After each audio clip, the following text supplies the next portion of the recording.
अस्सलाम वालेकुम, कैसे हैं आप सब? ठीक है, मैं हूँ आपकी आसमा कश्मीरी। उम्मीद करती हूँ आप सब ठीक होंगे, खैरियत से होंगे। आज के व्लॉग में मैं आपको एक ऐसी बात बताने जा रही हूँ जो कि कई लोगों का इस बात से वास्ता पड़ा होगा और कई लोग इस रास्ते से गुजर चुके होंगे। जैसे कि मैंने पहले भी बताया, जो लोग सोशल मीडिया पे आके अपनी बातें नहीं बता सकते, नहीं शेयर करना चाहते, ये उनकी रियल स्टोरियाँ होती हैं, ये बिल्कुल रियल बात होती है। कोई कोई लिखा हुआ या कोई बनावटी या कोई ड्रामा नहीं होता। ठीक है, आप लोगों के साथ शेयर करने का मकसद ये है कि कहानी घर घर की, कहानी हर घर की, हर घर में कोई ना कोई मसले चलते हैं। तो जो लोग इन चीज़ों से गुजरते हैं, ठीक है, वो काफ़ी घरों में मसले चलते हैं, काफ़ी लोग ऐसी चीज़ों से गुजरते हैं। शायद आज जो ये बात मैं आपको बताने जा रही हूँ, इस चीज़ से भी काफ़ी लोगों का वास्ता पड़ा होगा, काफ़ी लोग इस रास्ते से गुजरे होंगे। एक खातून है, इनका मैं नाम लेना पसंद नहीं करूँगी, इन्होंने मैसेज किया है, इन्होंने मतलब अपना दुख दर्द शेयर किया है, जिसमें ये बता रही हैं कि अभी मेरी एज 35 ईयर्स है, हम 3 बहनें हैं, मेरे 2 भाई हैं। ठीक है, मैं बहुत छोटी थी, मेरे बहन भाई बहुत छोटे थे, तब मेरे अम्मी अबू की डेथ होगी। उसके बाद ये कह रही है कि हम अपने चाचू के पास रहे। 8वीं क्लास में थी, मैंने स्कूल में टीचिंग करना स्टार्ट की, तो मुझे 3000 सैलरी मेरी थी। करते करते मैं आगे पढ़ी लिखी, बहन भाइयों को भी पढ़ाया, मेरी सैलरी अच्छी होगी। ठीक है, एक वक्त ऐसा आया कि मैंने अपने बहन भाइयों की शादियां भी करवाई। मेरे घर में जब भाभियां आई, मेरी बहनों की शादी होके वो अपने अपने घरों में चली गई। हमारे अब्बू का जो घर था, जो उनके हिस्से में आ रहा था, हम वहाँ शिफ्ट हो गए।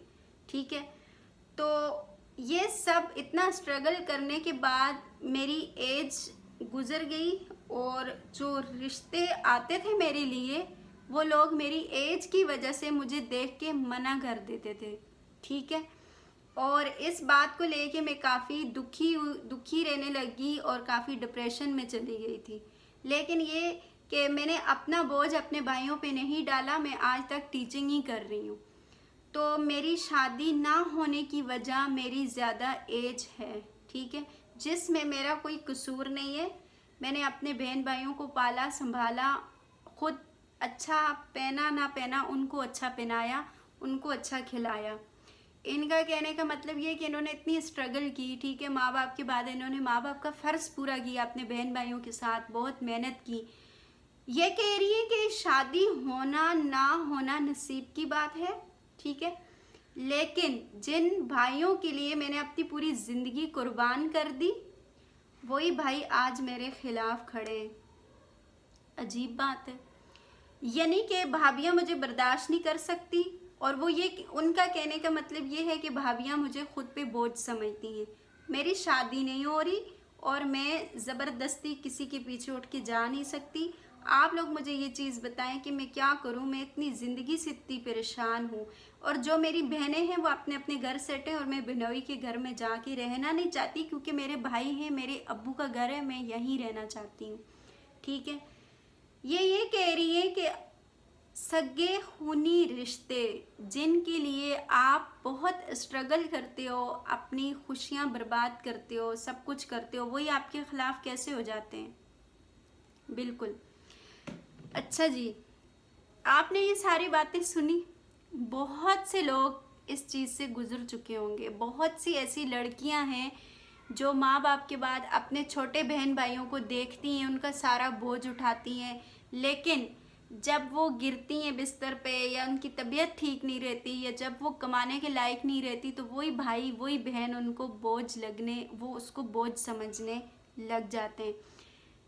कितनी यानी कि सोचने वाली बात है कि खुद के ही खूनी रिश्ते आपके अपने नहीं रहते।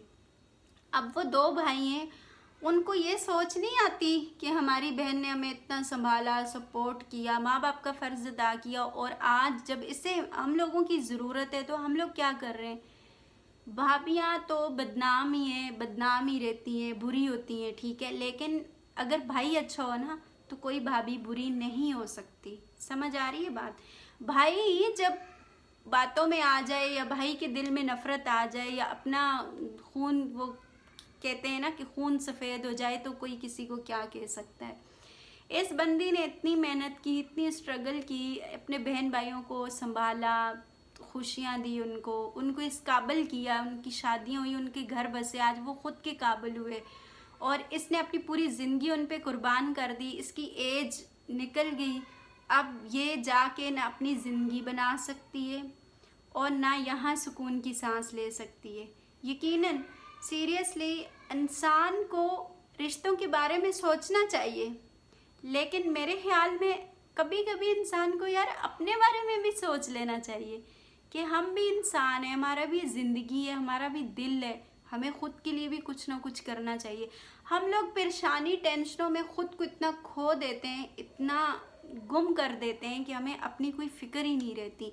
ठीक है, रिश्तों के लिए आप जान भी कुर्बान करें, कम नहीं है वो, लेकिन इंसान को थोड़ा बहुत खुद के लिए भी सोचना चाहिए। जब वक्त एक दफ़ा चला गया हाथ से, अब वो दोबारा तो वापस नहीं आ सकता। इन्होंने अपनी एज गवा दी, 35 इयर्स कोई इतनी बड़ी एज नहीं है। ठीक है, अल्लाह करेगा इंशाल्लाह आपकी शादी हो जाएगी, आप परेशान नहीं हो। आपको अल्लाह करे आगे कोई अच्छा इंसान मिले जो आपको संभाल ले, आपका सहारा बने।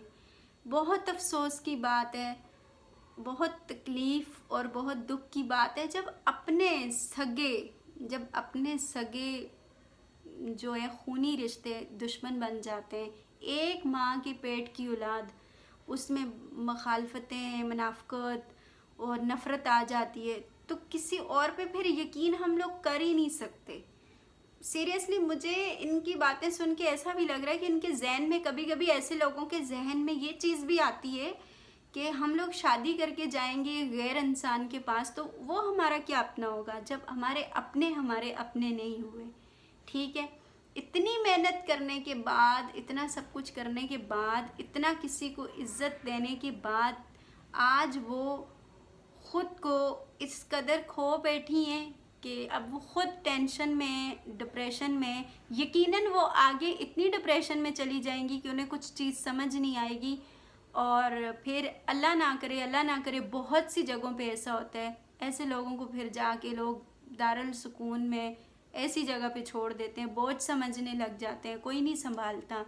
ठीक है, तो बहुत मसले होते हैं। पहली बात तो ये, हम लोग इनके हक़ में दुआ करते हैं कि अल्लाह करे इनको नेक रिश्ता मिले, अच्छा रिश्ता मिले, इनका घर बसे। जितनी इन्होंने कुर्बानियाँ दी हैं ना, जितना इन्होंने मेहनत की है, वो सबका सिला इनको मिले। और उम्मीद है कि इंशाअल्लाह आपने इतनी मेहनत की है, आपने इतनी कुर्बानियाँ दी हैं, तो आपको आपकी मेहनत का सिला ज़रूर मिलेगा। अल्लाह की ज़ात नीयत बेहतर जानता है, नीयत के हिसाब से ही वो फल देता है।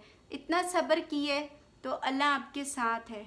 ठीक है, ये दारुल सुकून की बात जो मैं कर रही हूँ, तो ये लोग ऐसे नहीं पहुँचते।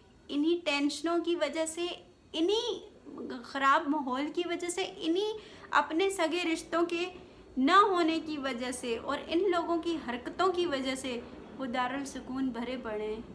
वहाँ जाके देखें, माएँ, बेटियाँ, बच्चे वहाँ रुल रहे हैं। ठीक है, खाना पीना उन्हें सब वहाँ मिलता है, लेकिन अपने रिश्ते नहीं मिलते।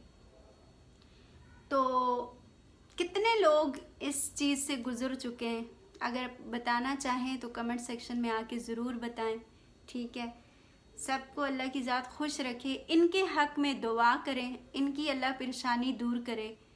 तो ऐसे ही ये कहानी हर घर की कहानी होती है। सही है, किसी एक की कहानी नहीं होती, हर घर में कोई ना कोई मसले होते हैं। ठीक है, वो घर कौन सा घर है जहाँ टेंशनें नहीं होती। तो बाकी ये कि आपकी दुआओं की बहुत ज़रूरत है। फिर मिलते हैं नेक्स्ट व्लॉग में ऐसे ही किसी बंदा या बंदी की मतलब ऐसे दर्द भरी कहानी जो कि कोई सुनने वाला ना हो, आप लोगों तक लेके आएंगे ज़रूर। मेरे चैनल को सब्सक्राइब करें ताकि आने वाले सारे व्लॉग आप तक पहुंच सकें। अगर मेरी कोई बात, किसी को मैंने कोई ऐसा अल्फाज बोल दिया हो जो कि समझ ना आ रही हो या बुरा लग गया हो, तो उसके लिए आई एम रियली सॉरी। लेकिन मैंने बोला कि मैं कोई इतनी वो नहीं हूँ कि मैं किसी को समझाऊँ, शायद मेरे अंदर ख़ुद बहुत सी गलतियाँ हैं। तो बाकी ये कि कोशिश करते हैं हम कि अच्छी बात करें, अच्छी बात लोगों तक पहुँचाएँ और लोगों को बताएं कि माहाशरे में क्या हो रहा है। प्लीज़ खुदा के लिए अपने बारे में सोचें, अपने बारे में सोचा करें। ठीक है, आपको अल्लाह ने ज़िंदगी दी है, ये ज़िंदगी दोबारा वापस नहीं आएगी, तो अपनी ज़िंदगी के लिए सोचा करें, थोड़ा सा टाइम निकाला करें अपने लिए। मिलते हैं नेक्स्ट व्लॉग में, तब तक के लिए अल्लाह हाफिज़। अपना बहुत सारा ख्याल रखिएगा। Bye bye.